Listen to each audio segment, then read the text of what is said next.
अस्सलाम वालेकुम guys, welcome back to my channel.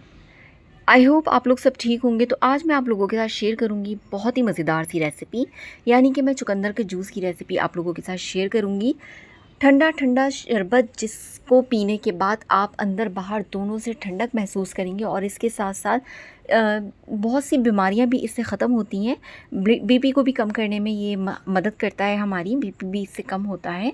और इसको पीने के बाद जो है चेहरे पर भी एक फ़्रेशनेस आ जाती है। अगर आप कंटिन्यूसली इसका इस्तेमाल करते हैं तो चेहरे की फ़्रेशनेस के लिए भी बहुत अच्छा होता है। एक गिलास पीने के बाद आप काफ़ी अच्छा महसूस करेंगे। ठंडा ठंडा जूस जिसमें मैं थोड़ा सा कुछ डिफरेंट भी करूँगी। तो आइए सबसे पहले हम जूस बनाना शुरू करते हैं। तो सबसे पहले मैंने इसका छिलका जो है पील ऑफ कर लिया था पिलर की मदद से, या आप चाहें तो नाइफ़ की मदद से, किसी भी मदद से आप इसको छिलके को रिमूव कर लेंगे, अलग कर लेंगे। इसके बाद आपने क्या करना है, इसके जो है आपने छोटे छोटे से पीस कम करने हैं। देखिए कितना खूबसूरत कलर भी कितना अच्छा है इसका। कुदरत की हर चीज़ों का हमें शुक्र अदा करना चाहिए। और एक ही मिट्टी से बनते हैं और एक ही पानी से हम डालते हैं, लेकिन उसमें कितनी डिफरेंट किस्म की जो फल हैं, सब्जियां हैं, वो बनके तैयार होती हैं, और साथ साथ हमारे लिए कितनी फ़ायदेमंद भी होती हैं। तो हमें हर पल खुदा का शुक्र अदा करना चाहिए। इस तरह से करके आप इसकी छोटी छोटी सी जो है कटिंग कर लेंगे। छोटे छोटे पीस में इसको कट कर लेंगे। तमाम पीस को आपने इसी तरीके से कट कर लेना है। इस तरीके से आपने तमाम पीसेस को कट कर लेना है। रेगुलर यूज़ करेंगे तो आपकी स्किन भी बहुत ज़्यादा ग्लो करेगी, तो आप इसको इस्तेमाल लाजमी किया करें। अब आपने क्या करना है, इसको अच्छे से पहले से ही मैंने वॉश कर लिया था। अब मैंने जूसर लिया है, इसके अंदर इन तमाम पीसेस को ऐड कर दूंगी। पीसेस को छोटा ही रखिएगा ताकि ग्राइंड करने में कोई आप लोगों को दिक्कत ना आए।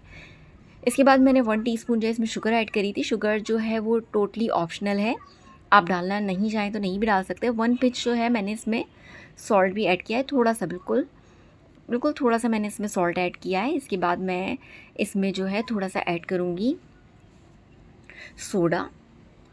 थोड़ा सा मैंने इसमें सोडा ऐड किया है, और इसके साथ साथ मैंने इसमें ऐड किया था 1 गिलास पानी, क्योंकि मैं 1 गिलास का बना रही हूँ। इसके बाद आपने मिक्सी को इतनी देर तक चलाना है कि आपका चुकंदर जो है वो अच्छे से मिक्स हो जाए, ब्लेंड हो जाए, ग्राइंडर हो जाए, और फिर इसे किसी ग्लास में छान के निकाल लें या वैसे ही निकाल लें। इस तरीके से आपने निकाल लेना है। आधा गिलास में भरूँगी। इसमें मैंने बहुत ठंडा पानी ऐड किया था। पानी, ये अभी जूस बहुत ठंडा है, आप चाहें तो बर्फ़ का इस्तेमाल भी कर सकते हैं। अब इसमें मैं फिर से सोडा ऐड करूँगी। इससे फ्लेवर भी बढ़ जाएगा, और जो है बहुत अच्छा जो है एक ड्रिंक बनके तैयार भी हो जाएगा। तो उम्मीद करती हूँ आज की रेसिपी आप लोगों को पसंद आई होगी। रेसिपी पसंद आए तो लाइक, शेयर एंड सब्सक्राइब ज़रूर कर दिएगा।